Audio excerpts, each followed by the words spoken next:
Arizona Cardinals and what they've been able to do and building their team with Kyler Murray. I thought it was a big gamble bringing in Cliff Kingsbury, draft Kyler number 1 overall. You know, you move on from quarterback, they move on from Josh Rosen, who you had taken before. They find a way to start building this team, adding some key free agents. Chandler Jones, they brought in a little bit before. JJ Watt, like they've done a good job adding pieces.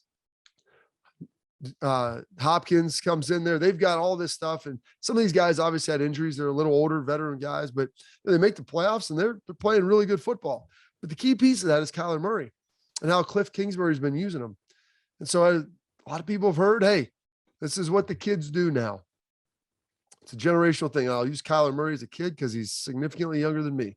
You scrub if there's any type of disagreement, dispute, you scrub your organization, a friend, teammate, whatever it is, you scrub them from social media.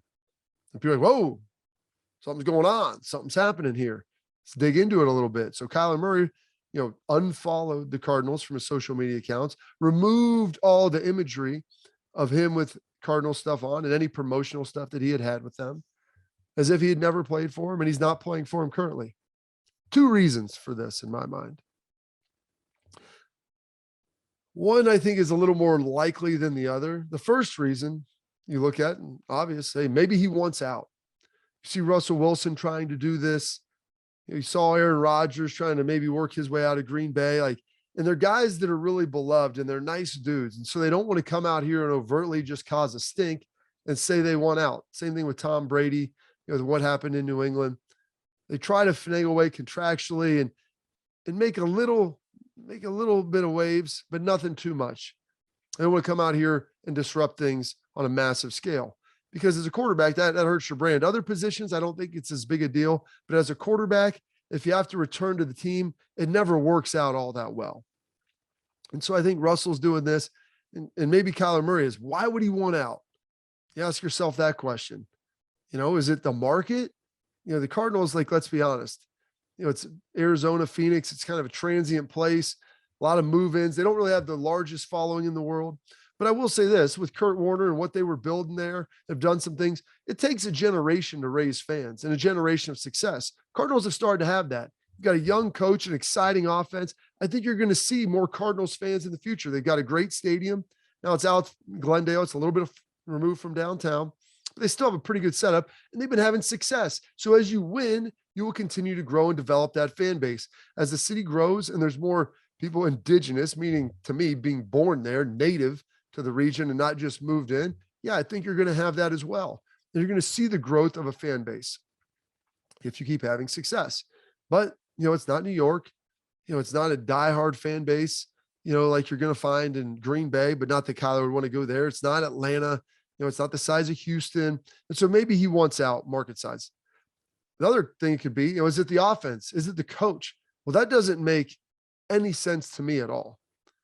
Offense fits what he does pretty darn well. Cliff Kingsbury understands what Kyler does as well as anybody. He's built it kind of like a collegiate style offense. They've started leaning on the run, running the football a little bit more, taking some heat off of him, and he allows it to open up. It's not like it's an incredibly restrictive offense. This isn't the same of what's going on in Seattle where, hey, Pete Carroll wants to run the ball. Russell Wilson wants to throw it. I don't see any of that friction going on right there. The last piece, could it be the organization? Could he want out because of the team? Is there something structurally that he doesn't like? The Bidwells, historically haven't been one that have spent a lot. However, they've started to ratchet up, bringing in free agents. Look what they did. They brought in JJ Watt, brought in Nuke Hopkins. I mean, they've brought in some big time players. They've tried to add pieces around and tried to go and have some success and win. So a lot of those things don't really line up. It's a pretty good market. They're starting to grow. It's a nice place to live. You've got an offense that fits you well. The team is starting to invest and spend, and it's not like they're not trying to win.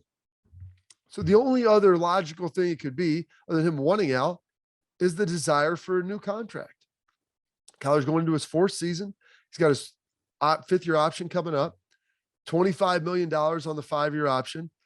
And the Bidwells, like I said, they've started to invest more into the team, but people still kind of look at them as being historically cheap. And maybe there's this rub. Maybe he wants to reset the quarterback market. And if he has another good year, I would say that could be the case. Maybe he's trying to get this deal done now. Maybe he wants this Pat Mahomes style deal that's going to lock him in and reset the market and ring in about $500 million. That could be the case. And maybe those negotiations aren't going anywhere. Maybe his representation has brought it up and they say, hey, we're going to address this at the end of the season. That could be the case. That sounds like the most viable option to me, the most logical option to me as you sit there and analyze this. I don't think that he really wants out. I think that he wants a new deal. And it sounds like instead of coming out and clamoring, say, hey, we've tried to discuss it. Cardinals are miles apart from us, or they want to table it and talk about it later. Instead of doing that, because Kyler doesn't really strike you as the most controversial guy you're going to find. Hey, I'm going to do what the younger folks do now. I'm going to unfollow you on social media. I'm going to scrub my pages and my accounts from all of our associations and to send, a veiled shot that way. And maybe that'll spur on some of these conversations. Because here's the deal.